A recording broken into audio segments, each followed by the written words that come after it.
সম্মানিত প্রিয় ভাই ও বোনেরা, দর্শন নিয়ে কিছু কথা না বললেই নয়। কিছুদিন আগে এই গাজীপুর এলাকায় একটি ছোট্ট শিশু মেয়েকে ৬৫ বছরের বৃদ্ধ উনি দর্শন করেছে। ওনার বিবেক কেমন আমি জানি না। আসলে আমরা এখন মানুষ হিসেবে মানুষ বলতে আমাদেরকে ঘৃণা লাগে। তার কারণ কিভাবে পারল উনি ৪ বছরের শিশু মেয়েকে দর্শন করতে?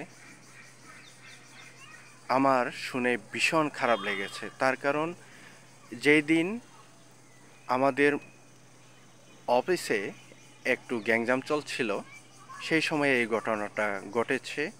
আমি শুনে পরের দিন শুনে আমি আসলে ভীষণ খারাপ লেগেছে এবং অবাক হয়েছি। উনি ৬৫ বছর বয়সের বৃদ্ধ হয়ে কিভাবে পারল ৪ বছরের শিশু কন্যাকে দর্শন করতে?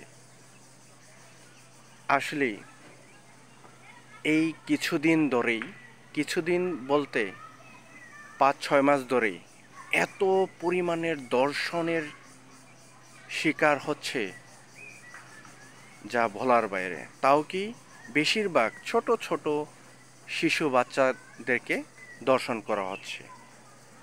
আমরা মানুষ হিসাবে কত নিকৃষ্ট হয়ে গেছি, কত পাপী হয়ে গেছি আমরা, যা বলার বাইরে। আসলে আমাদের মন মানসিকতাকে অবশ্যই পরিবর্তন করতে হবে এবং অবশ্যই এই দর্শক যারা দর্শন করে তাদেরকে কড়া শাস্তির আওতায় আনা লাগবে। তবেই হয়তো এই দর্শন করা কিছুটা বন্ধ হবে। তার কারণ কিছুদিন ধরেই এত পরিমাণে দর্শন বেড়ে গেছে যা খবরে দেখলে কিংবা কারো কাছ থেকে শুনলে গা শিউরে ওঠে। তার কারণ শিশু বাচ্চাদেরকে কিছুদিন আগেও খবরে দেখলাম যে ৮ম শ্রেণীর মেয়েকে নাকি দর্শন করা হয়েছে। ফেব্রুয়ারি মাস থেকে এত পরিমাণের দর্শন বেড়েছে যা বলার বাইরে। এই দর্শনকারীদেরকে অবশ্যই জনসম্মুখে বিচার করার দাবি জানাচ্ছি। তাদেরকে সর্বোচ্চ শাস্তির আওতায় এনে তাদেরকে শাস্তি দেওয়ার দাবি জানাচ্ছি আমি। আসলে আমরা মানুষ হিসাবে লজ্জিত। ছোট বাচ্চাদেরকে কিভাবে মন মানসিকতা নিয়ে ছোট বাচ্চাদেরকে এইভাবে দর্শন করে, আমি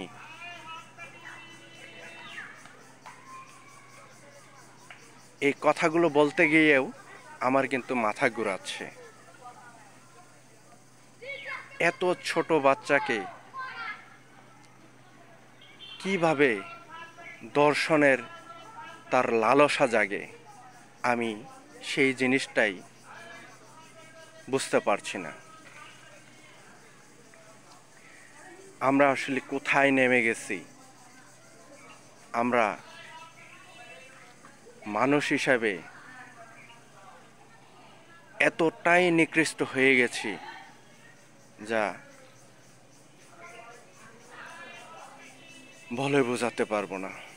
যাই হোক, আমার কথাগুলো যদি আপনাদের কাছে খারাপ লাগে, সবাই তো আবার খারাপ না, সবার উদ্দেশ্যে এ কথাগুলো বলিনি। আমি যারা দর্শন করে, যারা দর্শনের লালসায় ছোট বাচ্চাদেরকে দর্শন করে, তাদের উদ্দেশ্যে এই ভিডিওটা তৈরি করা। অবশ্যই আমি যদি ভুল কিছু বলে থাকি আমাকে ক্ষমার দৃষ্টিতে দেখবেন। সবাই ভালো থাকবেন, সুস্থ থাকবেন এবং সবাই নিজ নিজ জায়গা থেকে এই দর্শনকারীদেরকে বিচারের দাবি জানান, যেন তাদেরকে বিচারের আওতায় এনে সর্বোচ্চ শাস্তি দেয় এবং শাস্তিটা এমন হবে দর্শনের শাস্তি ফাঁসি। যাই হোক, সবাই ভালো থাকবেন, সুস্থ থাকবেন।